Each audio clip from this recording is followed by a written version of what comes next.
Remember the Xbox core controller I reviewed a while back? Well, meet his bigger, expensive brother. And his slightly anemic twin.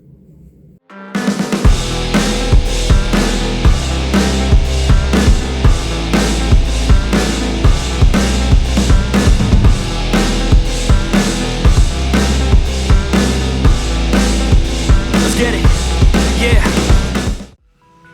Greetings, comrades. This is Caleb, back with another controller review, and this is one I've been putting off for a while now.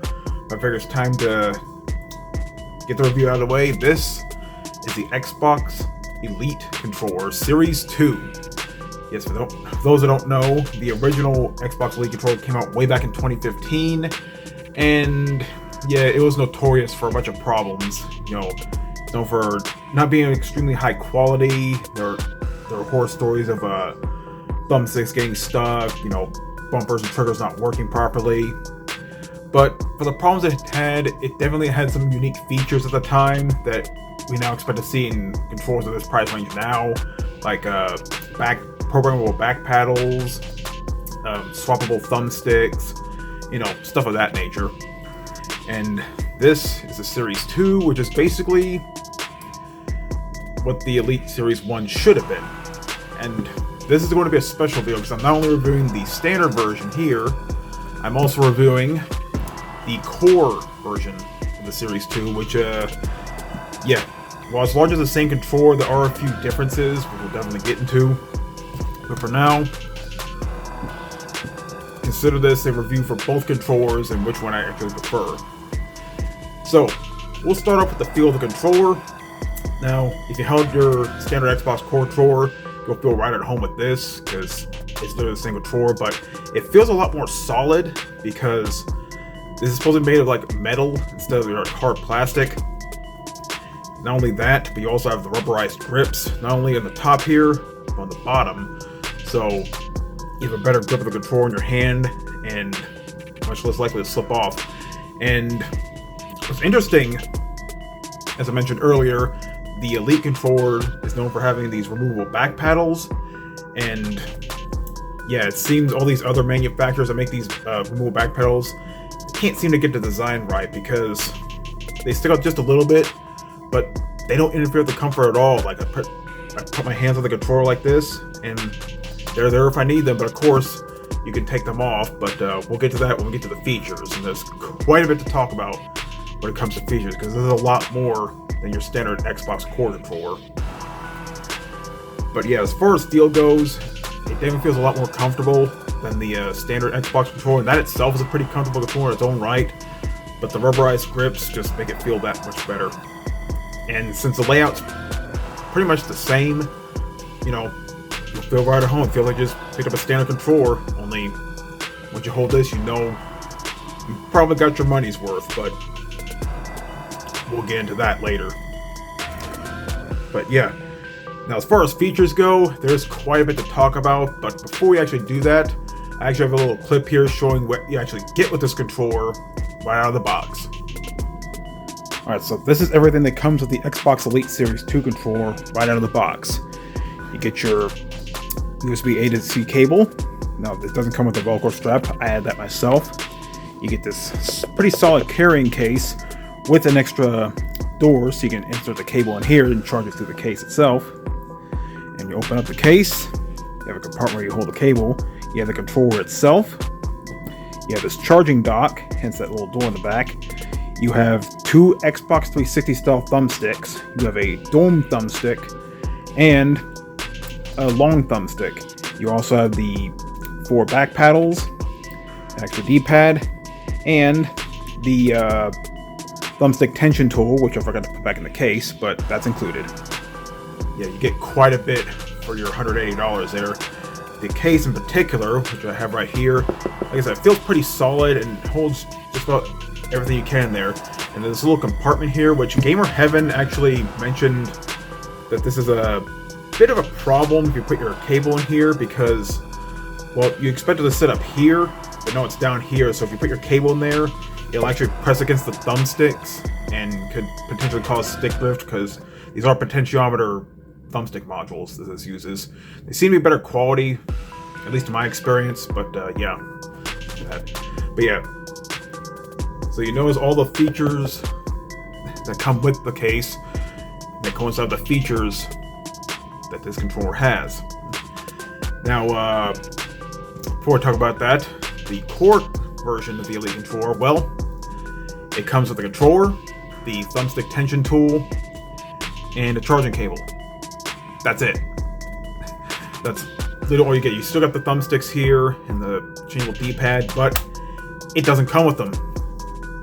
But fortunately, there are several different like third-party vendors that sell like separate paddles and stuff for the controller. In fact, I have some right now. These rear paddles here, yeah, these didn't come with the controller. I actually ordered these separately, but you can find for like $10 to $15 depending on what kind of brand you get and depending on what you're getting with it. But a lot of these kits, they come with like the thumbsticks, the back paddles, swappable D-pads, stuff like that. So yeah, there's a reason this is $100 less. Now, back to the features.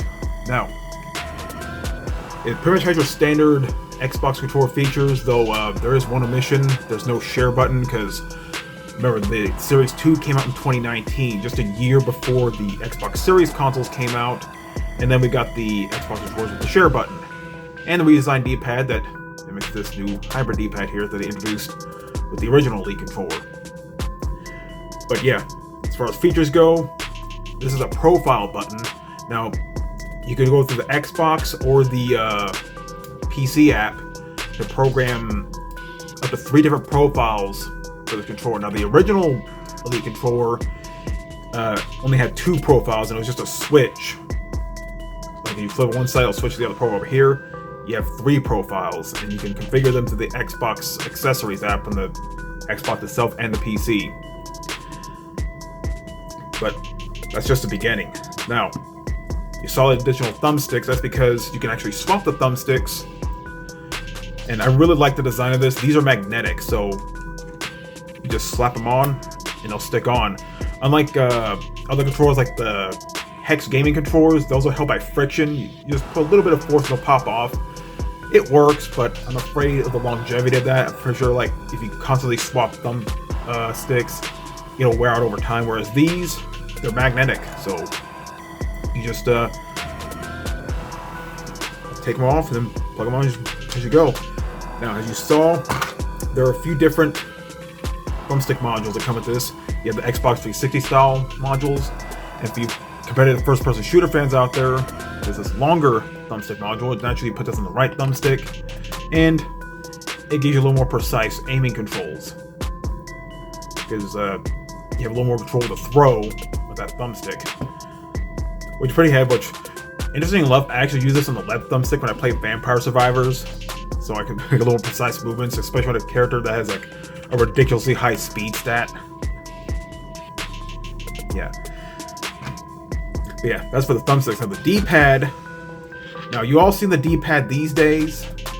Actually, before we talk about the D-pad, let's talk about this little guy. This is the thumbstick tension tool. This is if I forgot to mention. Now both of the thumbsticks, there's this little screw thing in the middle here. You take this tool, then you turn it clockwise to tighten the tension. There are 3 levels. There's your standard level, which is pretty loose. Well, this is the first option, it's loose. The second option is a little more traditional D-pad or thumbstick. And for a little more, and it's high tension, so it requires a little more force. Sometimes I put them on high tension, but I decided to give the low tension a try. And it works pretty well. It depends on what game you're playing. So yeah, that's it for the thumbsticks. Now the D-pad, you know the current Xbox controllers, the core controllers, they had that specialized D-pad. Actually, let me show you right now. So here's my Stormcloud controller. This D-pad here, yeah, I love this D-pad, and it has the Xbox Elite controller to thank for that. The original Elite controller had this hybrid D-pad. Some call it a wheel, but I call it a hybrid D-pad now, because you have your standard directions as well as the diagonal directions, which you can easily hit. But if you prefer the standard D-pad here, just pop this out, pop that in. Just like the thumbsticks, this is held together by magnets. So I'm gonna switch back. You just pop this out, then pop that back in. There's no special like grooves that you have to line up. It's pretty much the same direction no matter what. But yeah, I stick with this hybrid D-pad because it just feels so good and it's very responsive. Now, let's get to the back of the controller. There's quite a bit going on here as well. You'll notice there's no battery compartment here. That's because this has a built-in battery. And I actually have the battery life here on the screen here. Pretty acceptable, what you're getting. You notice these 3 prongs here. That's because, I'll just show the other thing. Yeah, this comes with a charging dock. Basically, you plug in the Type-C cable in there. You can use this wired, but for me, I use the wire, the Type-C cable it comes with. I plug it into this charging dock, and funny thing, I actually leave the charging dock in the case because, as I hit my camera, there's a little compartment on the back of the case here, which you can actually plug this cable in so you can actually charge the controller while it's in the case. That's really handy. But of course, for be a little presentable, you can take the charging dock out and charge it that way, but you know, I'll just leave it in there so I don't lose it. But yeah, you can charge it through here, you can play it wired through here, or you can charge it through here and use the charger that comes with it. Now, let's get to the real attraction here. The triggers pretty much feel the same as a standard Xbox controller. That is, to activate these trigger stops. Now, the original Elite controller only has 2 levels, like on or off. Here, you have a middle increment, which basically cuts off the travel by half. Then you have a full trigger stop, which cuts off about 90-95% of the travel. So it's pretty much a hair trigger. So if you're into first-person shooters, you can quickly press to aim, then quickly press to fire. So it's really handy. I like to switch between these every now and then. Though I would not recommend put full trigger stop for racing games because they kind of need those analog triggers there. Now, the back buttons, the back pedals. Now, as I mentioned earlier, you can actually take these off if you don't want them. But again, they're magnetic. So though there's a little groove here, you just sit it in there, and it'll snap on. Again, held by magnets. And as you hold the controller, you don't have to worry about putting undue pressure on these to actuate them, because they actually require a little bit of a press, pretty much the same as you would press a normal button up here. So they do require a bit of pressure in order to actually actuate. So you're in no fear of accidentally hitting these, unlike some other controllers, which we'll talk about later on. But yeah, that is quite a lot you get out of this controller. As for the core version of the Elite controller, different story. As I've mentioned, it doesn't come with any other gizmos. It pretty much has the tensioning tool and the charging cable. That's it. So it feels pretty much the same. Though there's one thing I should have covered this in the field of the controller. So it pretty much feels the same as a standard controller. Though Gamer haven't mentioned that the internals are pretty much the same, though the outside shell slightly less quality. And after using it for a little bit, I can kind of see it. Though it still feels solid, just not as solid as a standard Elite controller. But other than that, the features are pretty much the same between the two. Now, ease of use, it's an Xbox controller. You just, start up on your Xbox, you're good to go. And as I mentioned earlier, you can use the Xbox Accessories app to configure the profiles, as well as do things like adjust the rumble. And before you can actually adjust the, you can actually recalibrate the thumbsticks, but they seem to have removed that in later updates. I guess the Elite controller is much better in that regard, so you don't have to worry about recalibrating the thumbsticks. But yeah, it's just a pretty much standard Xbox controller, especially PC. It'll recognize just about any official Xbox controller. You just sync it to the Bluetooth or use a cable and you're good to go. Now, as solid as this controller is, it's very responsive, and all the buttons work, at least in my experience. But we got to get to the cons. Let's get one out of the way. As I mentioned earlier, the first Elite controller is notorious for its QC issues, and sadly, at least in the first run, the Series 2 is no different. It pretty much had the same problems, especially with the core controller. Now, if you watch Gamer Heaven, you'll know he had problems with 2 of these core controllers, them getting stick drift, like the thumbstick actually getting stuck, and had to get replacements. So, yeah, this QC is actually worse in the core Elite controller than the standard one. So it's a case-by-case basis. I've used this for a while, and it does work well, though my core controller has a few differences, because I don't know if you can hear that. There's like a weird clicking sound sometimes while I press before I even fully actuate the trigger, which is kind of weird. And the D-pad, same thing. When I go up left,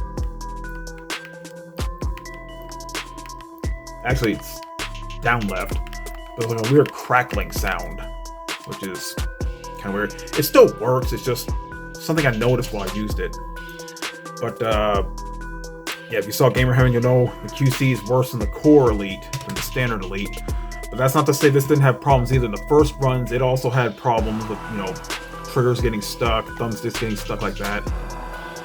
And yeah, it's a case-by-case basis. I've had this since October last year, and it still works like a charm. Like, haven't had any issues with stick drift or anything like that. Though, as far as the thumbsticks go, as nice as they feel, they are standard potentiometer joysticks, so naturally they're going to have stick drift. In fact, I'll have a little screen cap here on the thumbstick accuracy, and it's pretty much on par with potentiometer joysticks, so don't expect anything like Hall effect joysticks in these. Though, if Microsoft ever makes a Series 3, maybe they'll incorporate Hall effect joysticks. We'll see. I hope they do, because they're much more reliable and a lot less prone to stick drift than potentiometer joysticks. But these work fine, no matter what thumbstick tension you put them on. And this might be a problem for some, but not for me. This is definitely heavier than your standard controller, because this is made of higher quality materials. Well, I say higher quality materials, at least the first run. I already mentioned the QC issues and stuff like that. But yeah, you pick this up, you can definitely tell there's a bit more heft to it compared to your standard Xbox controller.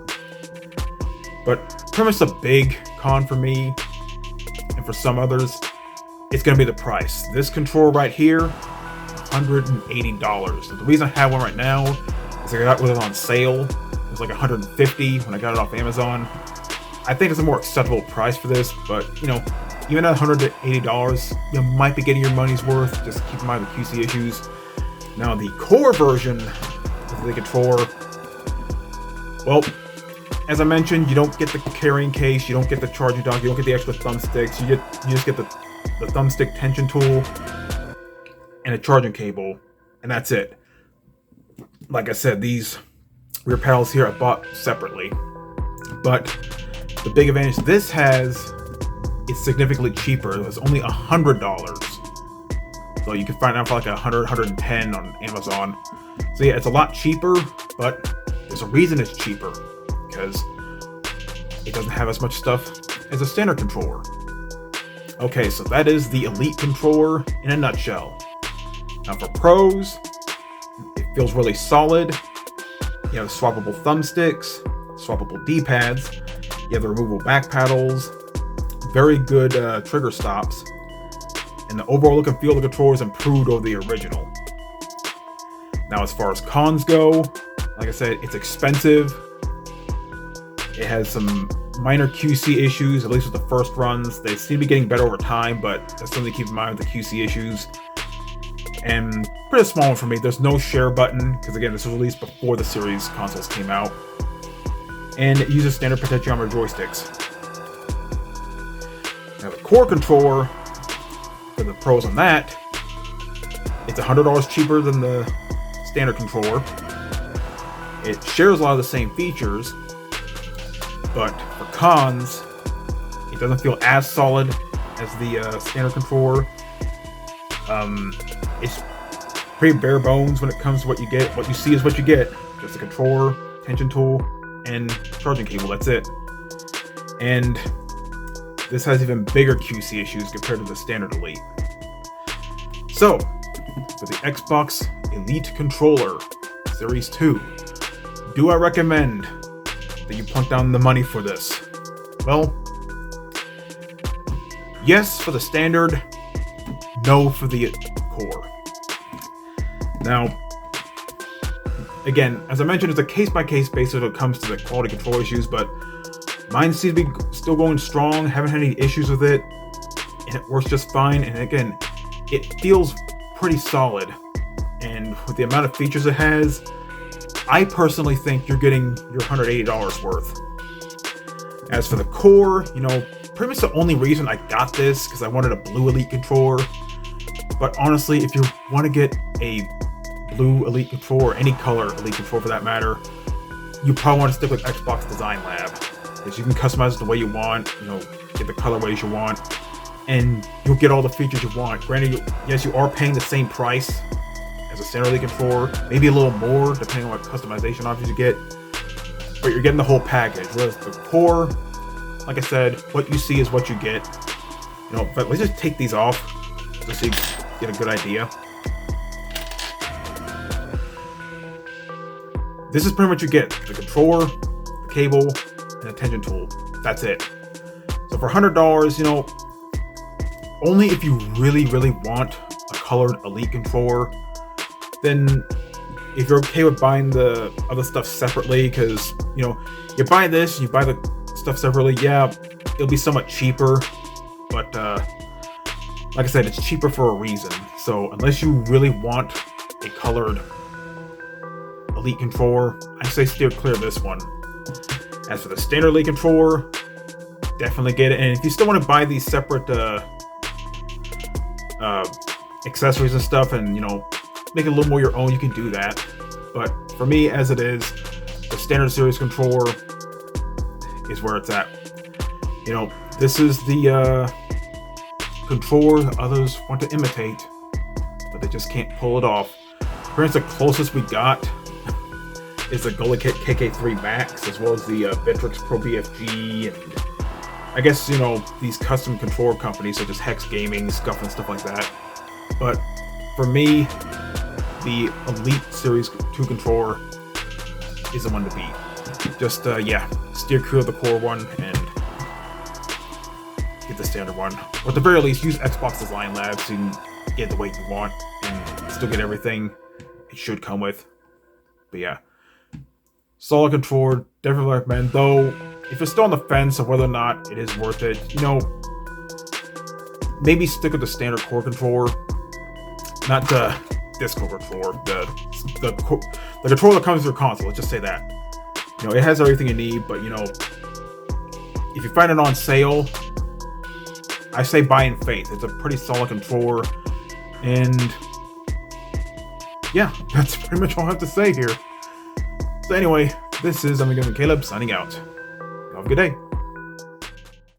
Suck it up, life's tough, we know that. Someone's got better stuff and can throw cash. Tell them I don't give a fuck, make my own path. I don't need no handouts, I'm my own man. Gotta get it, I'll get it in fast, yeah. Got a girl and she'll get it, she bad, yeah. Man, I only get down with the best, I'ma leave the complaints with the rest,